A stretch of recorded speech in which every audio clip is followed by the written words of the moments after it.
Full Service Radio is proudly supported and hosted by Simplecast, the easiest way for a podcast creator to publish and distribute audio on the internet. For more information, visit simplecast.com.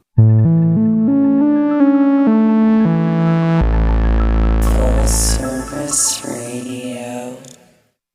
Peace, everyone, and welcome to the Edible Activist Podcast. I'm your host, Melissa L. Jones, broadcasting live from the lobby of the Line, D.C. This podcast is where dynamic people of color in the food and agriculture space share their personal food journeys, passions, and perspectives that stem from the land, all exemplifying the spirit of activism in their own edible way. Let's get started.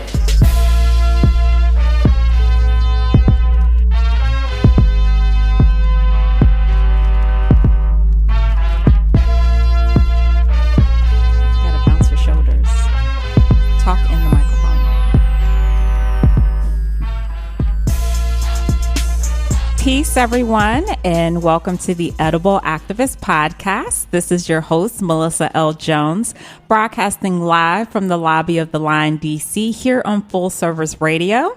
And we are kicking off season 3, and I'm so excited. Thank you guys for having me back, and I hope everyone's been enjoying these shows. I have. So today is a really uber special show because I have my mama on here, y'all. And she's cracking up laughing. Hi, Ma. Say hello. Hello, everybody. Yay. So when I asked my mother to be on the show, I honestly thought that she was going to give me a hard time. And I sent her a text message and I said, I need you on the show. And she said, is this a joke? And I said, no, like, this is for real. So I got her on the show and I thought it was important to have her, mainly because she's my mom. And a lot of people ask me, and Lita can attest to this, who's back on the show, guys. Hey, Lita. She's been in school, y'all, and she's back. I'm so happy to have her in this space. So, Ma, everybody is like, Melissa, how did you get into food? People think that I'm a farmer. People think that, you know, I'm out in the field growing food and stuff. And I hope to get there one day. And on that scale, I want my land and, you know, I want all that good stuff. And I always say my mom actually was one of the reasons that, you know, why I took this journey and what led me down this path of exploration and understanding where our food comes from. And I ended up in this space. So I'm going to allow space and opportunity for you to share a bit of your story. And then we're going to do this together. She's looking at me like I'm crazy, y'all. She's not nervous. She does video production stuff. But we're going to learn your food journey. This is a mother's food journey, okay? And then we're going to dig into your southern roots. My mom is from Alabama, y'all. She's from Alabama. She left Alabama, Butler, Alabama, moved to Jackson, Mississippi, where my dad is from, where both my sister and I were born. And then they moved up here when I was a baby. I was 1 and Centuria was 6 months. And she's been here ever since. But she's always been conscious about, I would say, diet. Would you agree? In the first, first part of your life. You worked at Georgetown Hospital for 10 years as a dietitian. My mother's always counted her calories. She's always, I'm like, when I say counting her calories, like she had like a little book and she would literally write down everything that she ate and she would write the calorie count right next to it. And I remember that. You had like this little book. So anyway, and I also just want to honor you because you're my mom and Mother's Day is coming up. So this is an acknowledgement to my mama and just thank you for having me and thank you for like guiding me into this space. Well, Melissa, thank you for having me. And it's been a joy raising you. And yes, I did grow up in Butler, Alabama, and it was a great time. I really didn't want to leave Butler, Alabama, but I didn't have a choice. And as far as growing food, my mother and my grandmother, who used to call Ma. I used to call Ma. They had a garden. My sister and I, we did not have to work in the garden. We would just go out just to play around. But, excuse me, fresh fruit and vegetables have always been a part of my life. Always. And what was your childhood like living in Alabama? Because I live for the stories that you share about, you know, swimming in the creek, and didn't you used to kick chicken eggs too? Randomly, like when you I did not swim in the creek. You said you swam in the creek. My cousins, they learned how to swim in the creeks. But you never did. I never did. Oh, I was mistaken. But the water wasn't that high, was it? No, it wasn't. Okay. But my sister and I, we did not get in the creeks. But my cousins and her large family, they learned how to swim in the creek. But growing up in Alabama was great. I mean, doing that, although it was back in the 50s, but it was great. We did what kids really don't do today. We went outside, we played, we rode our bikes, and we just had tons of fun. Just tons of fun outside. Outside, right? You keep outside. Outside. There was no real technology back then. There were no computers. There were no iPads. None. You had to go out and create your own adventures. Exactly, and that's what we did. We played in the woods. We ran around. We had tons of fun outside. And what did you eat? Well, actually, I was a picky eater back then. I don't recall anything special, but on Sundays, that's when they really would cook the big meals. I remember eating chicken and dumplings made fresh by Ma. And I remember eating homemade peach cobblers. We had peach trees around the house. We did not have to go out and buy peaches. We had chickens running around in the yard. We did not have to have to go to the market to buy chickens. But we ate, I guess you can say, off the land. You did eat off the land. Yes, we did. Whatever my grandmother fed me is what I ate. You know what's so funny? So I am very blessed to have both of my grandparents, both sets of my grandparents in my life. And I talk to my grandmother, my grandfather, just about, if not every day, every other day, or my grandfather calls me every day. And I was on the phone with Grandma one day, which is my mother's mom. And I said, Grandma, and I know this was a dumb question, but there's some things that I'm trying to like unearth about her journey. And I was on the phone with her and I said, Grandma, did you grow food? And I knew she did. And she said, girl, she said, that's how we survived. Yeah, she did. We had a garden, and I'm sure we had peas and greens and okra. And I recall we had just blueberry plants or vines on the side of the house. We even had grape vines. Oh, I didn't know that. Green and purple grapevines. They just grew out in the woods. And we also had this grape called muscadine grape. Oh, yes. Which is delicious. So again, yes, we ate off the land. Ma, can you tell us about the dirt? Oh my gosh. Listen. My mother used to tell my sister and I about this particular dirt in the country that people could eat. And she's laughing, but you did. And I'm still looking for this dirt to this day. Can you please break I can't this down? explain everything about this actual dirt, but there was a certain type of dirt that we used to eat. And it was salty and it was good. We would actually dig it out of a certain place in the ground, and we would eat it. I don't know how I started doing that, but yes, we did. Was it red? It might have been a mixture of red and beige, and it was a little salty. And does it still exist in Butler, Alabama, or? It might, and actually I remember the exact spot that we used to get it from. When I take you back, Melissa, we'll please.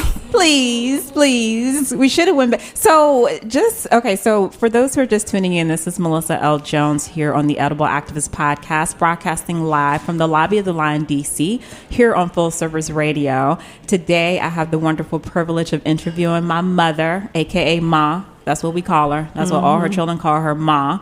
And she's She's funny. For those who know my mother, know that this woman is hilarious, and I'm just grateful that I didn't have to pull her leg. And she did think it was a joke when I asked her. I still think it's a joke.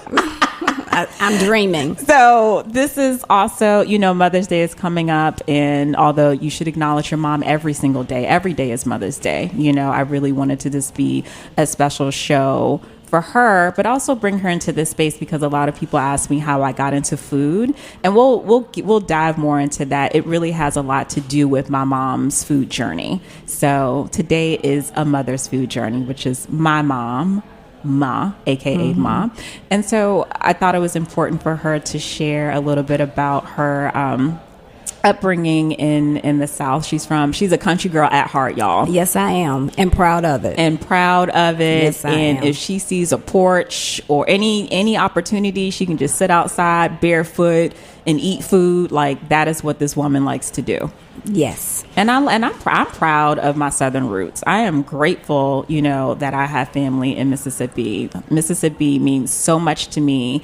And it's still home to me, honestly. And I wasn't even raised there. So my dad is from Jackson, Mississippi. And when my mother left Alabama, they moved to Jackson. And that's how, my dad and my mom met. And you didn't want to leave Alabama at all. No, I didn't. And the funny thing is describe to people what Butler looks like. Because we always joke about this. Thinks Butler is a joke. No, I don't think it's a joke. It's just that if you blink, you miss it. But that's okay. We have a downtown. It's like a square. We have the courthouse sitting in the middle. And they have these four-way stop signs that hang up in the air. There aren't even like red lights. But back in the day, we would go, my sister and I and my cousins, we would go to Butler. On Saturdays, we did have a movie theater. We would go to the movies, and my mom would give us $1. That $1 would last us all day back in the day in Butler. Man. We would eat burgers. We would go to the movies. We would walk around, and we would have tons of fun. You can't even get a pack of gum for $1. You can't even get on the bus for $1. Not anymore. Maybe the circulator, but that's about it. Yes. Goodness gracious. All right, Ma, fast forward, right? So you guys moved up to Maryland when I was 1. Centuria was 6 months. You hopped on a Greyhound bus. Yes, I did. I was on one hip. Centuria was on the other hip. I think Daddy was already up here. Yes. My aunt lives up here. My aunt and my dad are really close, so he decided there was a lot going on in Jackson. They said, you know what, we got to go. So they came up here. And we moved to Silver Spring, not too far, right off of 16th Street is where we grew up. And for a while, you were a dietitian for about a decade. Dietitian's assistant. At Georgetown. And like I said, you've always been conscious about diet at that point. I'll say diet. And when I say diet, like literally dieting. And you experienced or tried quite a few diets. I remember you being a dieter. Yes. I was always weight conscious. I would exercise, and actually I still do exercise. You do? Every morning at like 2 o'clock in the morning, y'all. About 35 years. But yes, I've always tried dieting, but not now really. No. But back in the day, yes. So fast forward, right? I think this was back in you know better than me. What year was it when you started experiencing food allergens? It had to be about maybe 13 years ago, because JoJo wasn't born. About 13 years ago. Actually, when I moved here, I had issues with, just like everybody else, with seasonal allergies. But 13 years ago, just things started happening in my body. I remember the first time it happened, I was walking through a Target in Wheaton Mall in the basement portion of Target. And I felt this pinching, like in my right jaw, like I had bit my jaw or whatever. So I didn't pay it any mind. I said, oh, maybe I've just, bit my jaw, and I just kept doing what I was doing. But after that, occasionally, not occasionally, I guess frequently, I would have the swelling in my jaw again, and then my lips would blow up like the Fat Albert character. And this is no joke. So about 12 or 13 years ago, my body just began to change, and it wasn't changing for the good. And then at what point did you turn to a more holistic approach? Well, it took me a few years, but of course, when things start happening in your body, you would, go to your regular family, medicine doctor. Right. And of course, they didn't know what was going on. They just thought, well, maybe I was allergic to food. And then they had me write down everything that I was eating. And it just kept happening. And I finally went to a doctor who specializes in allergies or whatever. Whatever. And I took all of the tests, the skin tests, other tests. And according to him, I was not allergic to any food. He said that my seasonal allergies and my hormones, I guess, were out of sync with each other. And of course, I talked to my GYN doctor about it, and he said, oh, they blame everything on hormones. So I was on a lot of allergy medicines. A lot of allergy medicines. So until I had the opportunity to meet this doctor by the name of Dr. James Dale at the Jericho City of Praise. What was the Jericho City of Praise back then? That started my holistic journey. Now, like you said, back in the day, I was always interested in food, and of course I went to school for, dietetic technology, and I did work at Georgetown for 10 and a half years. But now, that was, back then was the ADA way. Mm-hmm. Now it's the whole food way. So, because you guys were focused more on the pyramid. It was all about the pyramid back then. The pyramid and whatever the American Dietetics Association said, this, that, and the other. Yes. So, I remember, and it was around the same time, or was it a couple years afterwards, me, you, and Centuria went to go watch the documentary Forks Over Knives. Yes. I actually took you guys. You took us, yeah. I took you guys. What was it, E Street Cinema? Yes. In D.C.? Yes. Yeah. And that was the turning point for me, really, and all of us. Mm-hmm. And we were like, whoa.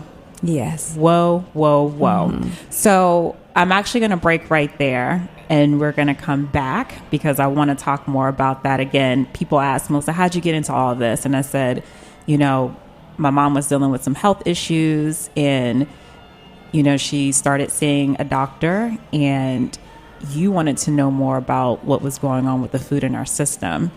And she took us to see this documentary, which a lot of people have seen. Mm-hmm. And I feel like it's turned a lot of lives around through that documentary. So we're going to talk a bit more about that. And we will be right back, guys.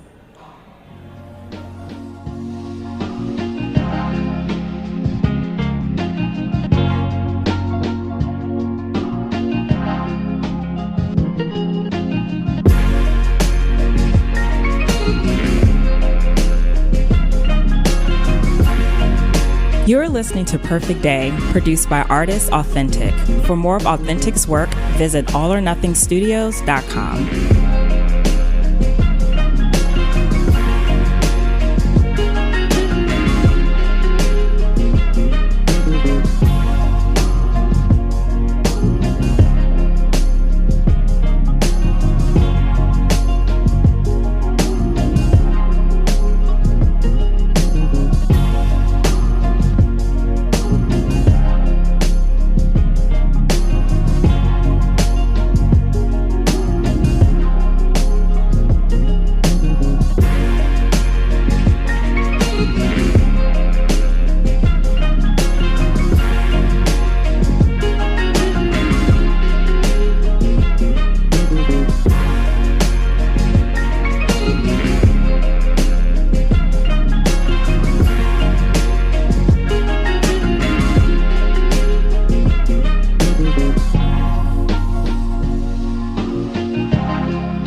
right, welcome back, everyone. This is Melissa L. Jones here on the Edible Activist Podcast, broadcasting live from the lobby of the Line DC here on Full Service Radio. I'm so excited to be kicking off season 3 with Full Service Radio with no other than my mama. Hello. AKA Ma. That's right. That's what we call her, the matriarch. Thanks for coming in, Ma. You're quite welcome, Melissa. You thought I was pulling your leg. She Yes, said, I is this did. a joke? You want me to come? Come on now. Come on. So for those who are just tuning in, I really wanted to pull my mother into the show and interview her and have her talk about her Southern roots in Alabama and, you know, her journey with food and some of the issues that she experienced once she actually left Alabama, Mississippi, and moved up here. A lot of people ask me, how did I get into food? And I can never answer that question without acknowledging my mother, because it really was the turning point or the start of which I started researching. And actually, when we were on, we just took a break, and my mother really didn't mention this, but my mother is a heavy research. This woman is on her computer all the time and she's always Googling. So it was really a thing of education once you started having allergies and the pinching of something was pinching you inside your cheek, and you were had issues with gluten, because when you started seeing a doctor, they told you to remove gluten, right? Well, actually, they didn't tell me. They did not. I had to research. Actually, I did my own research. So I found out that it was gluten or either GMOs that was causing my jaws to swell and my lips to swell. And they would swell really big. My lip, especially my top lip, would swell really, really big. And, but actually a year ago, I finally got tested, and I did this not at the family medicine doctor, actually at an integrative medicine doctor. I got tested, and I am gluten sensitive, and I'm sensitive to flaxseed. So if you all ever see me with my mother and she's asking you a million questions about what's in the food, it's really because she has to ask. Exactly. And there are a lot of people like that. And I understand people get annoyed, but people have serious food allergies, and my mother is one of them. She cannot. And we've had these discussions before too. I mean, even with other guests who come to the show, I don't even think it's the actual gluten. I think it's where we are in the States, because I know folks who live outside of the country and don't have a single issue with gluten and have had serious gluten allergies living here. Whole nother debacle, right?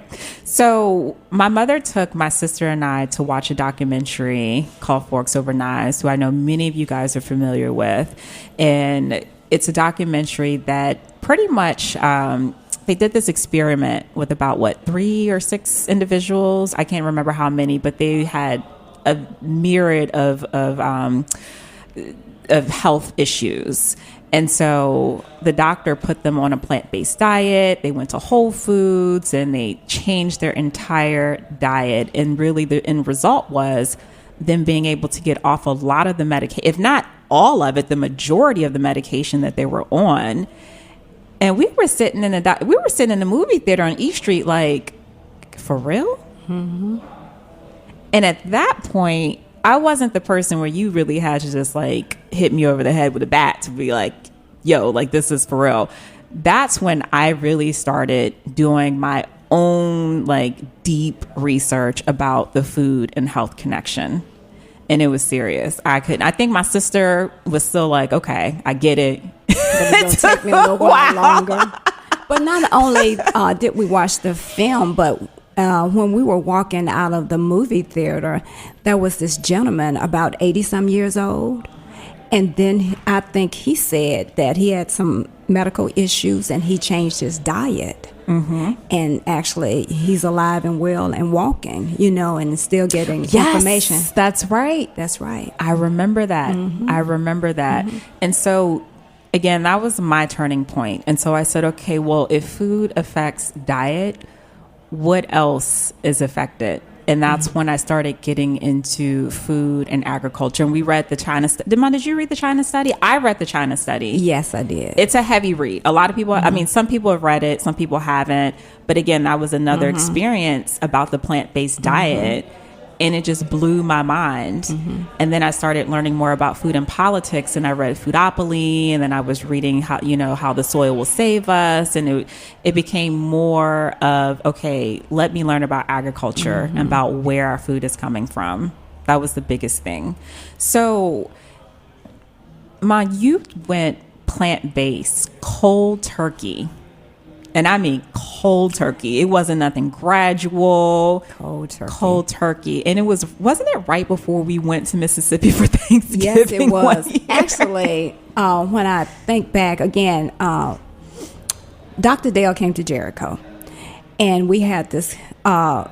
We had a class of, Pastor Betty, had him to come and speak to several of us. And it was a Friday evening class and an all-day Saturday class. And I think the class was about $25. And what I've learned now, Dr. Dale, we owe you money, because there was so much information for so little money. But yes, what I did, actually, Melissa, I had cooked a pot of spaghetti with meat sauce. So when I went to the class that Friday night, I think I came back home and ate the last of the spaghetti. And then that Saturday, and this has been, 13 years ago? Oh, right. And I just stopped because I went to the class to learn some good information, but I really didn't go to that class to stop eating meat. But yes, I did. And yes, we went home a month later to Mississippi for Thanksgiving. And of course, I had sweet potatoes and greens. And it was great. And of course, I had to buy a lot of stuff, to take with me, along that, 16-hour drive. But yes, I did. I went basically cold turkey. And just the paint, the scene for you, Thanksgiving in Mississippi, y'all. Oh, my gosh. Let's just say you would never go hungry. Like, you have food. Too much food. They are some good cooks. They are excellent cooks. Yes. My big mom makes an awesome German chocolate cake, pound cakes, macaroni and cheese. Aunt Debbie, which is my mother's sister, her seafood dressing. I mean, it is banana pudding. For banana pudding.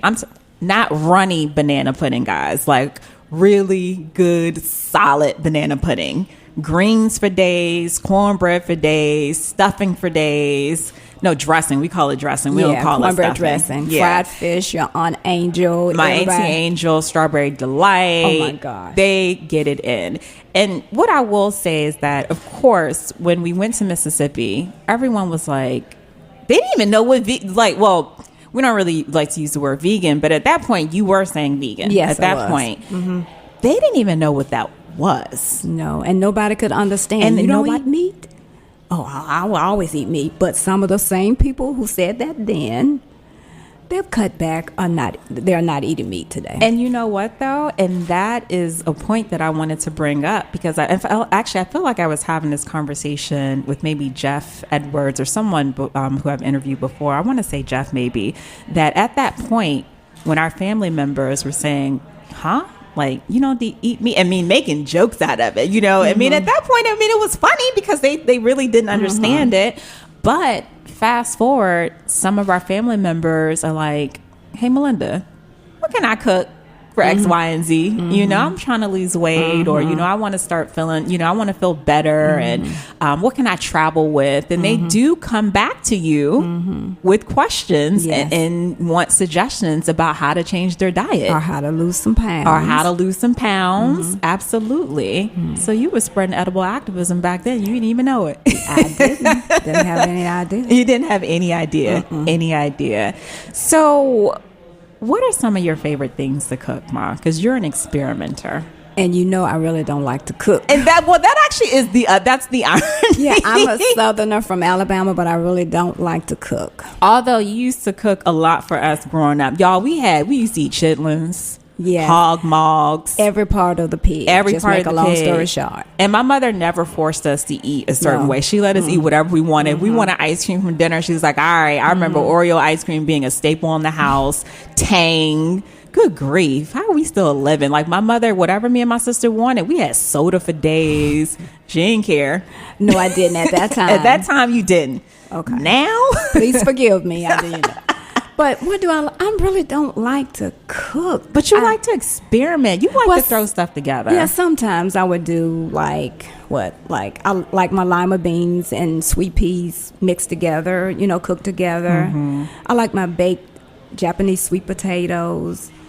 I mean, I really don't like to cook now, to be honest. But you like food. I like and you like new stuff, and you always like trying new stuff. Yeah, She's always bringing something. No, not sometimes, always. She's laughing because it's the truth. Yeah, sometimes. I swear we're gonna start a YouTube video. I'm gonna have her start doing reviews. That's how much she buys stuff. Yeah, but I just try not to. I try to eat healthy, but not too much because I'm nice, ripe, and 60. So I want to. She is 60. Yes, still at it. Yes, this woman outbeats me. Well, she can't even outbeats me because I don't do anything to compete. I don't do anything. She goes to how often you go to the gym? Like 3 or 4 times a week at like 3 o'clock in the morning? Maybe 3 or 4 times. No, around 4:30. And she has to stay active. I do. I do exercise. I keep moving. I like to use my mind. I just exercise. I mean, Ma, if you could create your own, let's say restaurant, or we could say grocery store. No, restaurant. Okay, restaurant. What would that look like? My restaurant would be a gluten-free, vegan, raw, soy-free restaurant. All like that? Just all like that. It has to be raw, it has to be gluten-free, soy-free, of course, flax-free. Yeah, raw. And total transparency. Organic. Yes, and organic. Total transparency, which I know is very important to you. Very. You should be able to come and have conversations and everyone be transparent about what's in their food, because that's a lot of the issues that you have and why you're hesitant about eating at certain places, because some people don't. Well, you don't eat everywhere, first of all. Let's just put that out there. But even places that you do want to try, the transparency still isn't there all the time. No, it's not. And I have to be able to talk to people, and they need to be able to answer my questions. And if they can't tell me what's in their food, and no, I can't eat it. All right. Well, maybe we can make that happen. Yeah. Who's going to open it? I ain't running no restaurant. That's a lot of work, man. That's a lot of work. Mom, what are some of your favorite things that you like to munch on that grandma sends you in the mail? Pecans. Fresh pecans. I don't like store-bought pecans. I like fresh pecans. So my grandmother, Catherine Simmons, who I love, is just the light of my world. She'll sometimes go and pick pecans, the ones that are just already fallen. She'll get them from the trees. And will send them in the mail to her daughter. My mom. And my grandfather would call me a couple days later and would be like, "Are any more pecans left?" I'm like, they're almost gone. Literally, she doesn't she doesn't use them for anything. She cracks them and she eats them, and that is it. When we go to Mississippi, sometimes she's coming home with like trash bag filled with pecans. Yes, indeed. And they are gone. Yes, I love them. I love fresh pecans. I know you do. Yes. I know you do. We're going to wrap up very soon. But again, I just want to thank you. And thanks for having me. For being here with me. Thank you for inspiring me in my journey. And I know that you have experienced a lot of health issues. And the biggest thing that I've actually learned about that, without going into great detail, because I know there's a lot of stuff that you want to just hold with discretion, is that watching you be so health conscious and be very mindful about what you put in your body, and even on me at times. Did you read that? What's on that label? All of that stuff. It's still a reminder to me that things can still happen. Yes. And even in your health journey, and I consider you like the healthiest person walking on this planet Earth, like you still had to deal with some health stuff, yes, but I was told that I got ahead of the game. The fact that I changed my diet 12, 13 years ago, the few issues that I've had or that I'm dealing with right now, I'm like ahead of the game. They did say that. Yes. So if you hadn't started way back when, I might not be here today, or I might be on just different types of medication, synthetic medications. And There's no telling. But I was told recently by a doctor who is an integrative medicine doctor that, Malinda, you're ahead of the game. Wow. Yes. Wow. Lita, you remember my mom had that health scare at when we were at the water hole? Mm-hmm. It scared me to my core. Mm-hmm. I slept in the bed with my mother that night. Lita, I was hysterics that night. Mm-hmm. I was in hysterics that night. And again, it's just, everything in moderation for everybody. But again, that was one of the biggest things that I learned is that, you can be healthy as you can be, but you can still face health challenges. And it's still an everyday journey. But the key, my key is just not to get afraid, because fear is the first thing that will come to you. Mm-hmm. But I've learned to not get afraid and not let people put a lot on me, tell me this, tell me that. I'll listen, but I'm going to think about it before I do what you tell me to do. Right. I'm not crazy. I do want to live 60 more years, but I've learned. This woman said 60 more years. Yes, all right. I've learned that I need to know, hey, thank you for your advice, but just let me research it. Let me check with some more people because I just learned that I just can't let fear take over me. Amen to that. Mm-hmm. Amen. So I'm going to ask you one last question before we wrap up. What is your hope, your fervent hope, I should say, for those who are dealing with disease but haven't sought after other alternatives?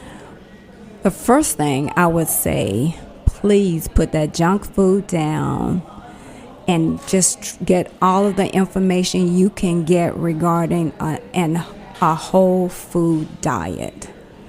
Because a lot of things, a lot of diseases and a lot of things that we go through physically, they're from food, and it just change your diet. I would suggest changing your diet.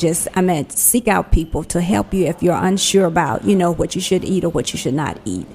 Seek out, that information and try holistic medicine. It works. And I know people will say, it's expensive. Yes, it can be expensive, but those nice cars are expensive. Mm-hmm. Those nice clothes and shoes are expensive. Mm-hmm. But your life, your health is much more valuable. Absolutely. Mm-hmm. Thank you again, Ma. You're welcome, Melissa. I'm so happy that you came on my show. This goes down in history. She's y'all, my mother's so funny. My mother is so funny. She is so funny. Well, y'all can't find her on social media, okay? So there are no handles being tossed out there. If you got questions for her, you can just ask me. That's right. And we venture out from time to time. We were just at Cultivate the City. Mm-hmm. We got a couple of strawberry plants. Yes. Actually, I got her a strawberry plant as a pre-Mother's Day gift. My mother loves strawberries. Yes, we stopped at Turning Natural. So we be out. Mm-hmm. She asks about a lot of the people who I interview. Mm-hmm. My mother sends me text messages on Wednesday. She'll say, great job, or something's off. She'll be like, what happened? So if don't nobody else got my back, I know Mama do. We may bump heads a lot of the time, but I am the mother.